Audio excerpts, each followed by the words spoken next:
Hey guys, and welcome to the very first episode of Cooking Isn't That Hard. So, basically, this is the debut episode of a show that is here to show all people, including those who do and don't cook, that cooking truly is something that anyone and everyone can do with ease. No excuses, it's in your DNA, and it's fun. Now, let's go. Now today, I'm gonna show you how to make a properly cooked steak. In a pan, seared, super easy. Let's get moving. Butter. This is what's gonna take you home. You must have butter. Salt. You need salt. Salt is gonna amplify the flavor and it's gonna make it taste the way that you want it to taste. And you're gonna need lots of it. Get good coarse salt or kosher salt. Black pepper. You're gonna need lots of this too. This is gonna create a little bit of spice. It's gonna create some depth to the flavor of the steak. Steak. Steak. Now, your cut of steak is highly up to you, but I would recommend that you get either a ribeye or a New York strip steak, something a little bit thicker, something about 1 inch thick or 3/4 of an inch thick, ideally. This here is a ribeye, room temp, very easy. Grab the steak out of the fridge, put it on the counter, put it on a plate, and let it sit for at least 15 minutes. Once this is sat for at least 15 minutes or has come to room temperature, you're gonna go ahead and pat it dry with some paper towels. This is gonna take the excess moisture off the top of the steak so that it's nice and dry when it goes in the pan. Salt. Pepper. Pat.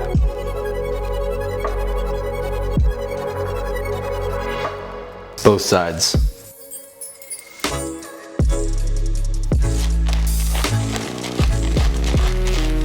Mop up the extra seasoning. Pan, oil, high heat. Let it heat for at least 2 minutes until it's super hot and the oil easily moves around the pan like so. Once the pan is hot and the oil begins to move around the pan, add your steak. You should hear a sizzle as soon as it hits the pan, that way you know it's hot enough. Sear, 2 to 3 minutes per side. Flip.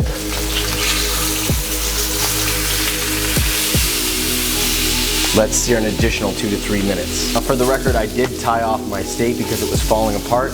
You shouldn't have to do that. Turn your heat down to medium-low. Butter in.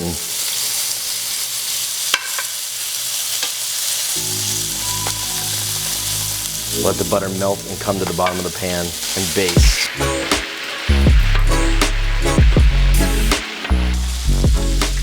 Done. Now, one of the most important stages, let it rest. Let it rest for at least 5 minutes, 8 minutes max, and then cut into it.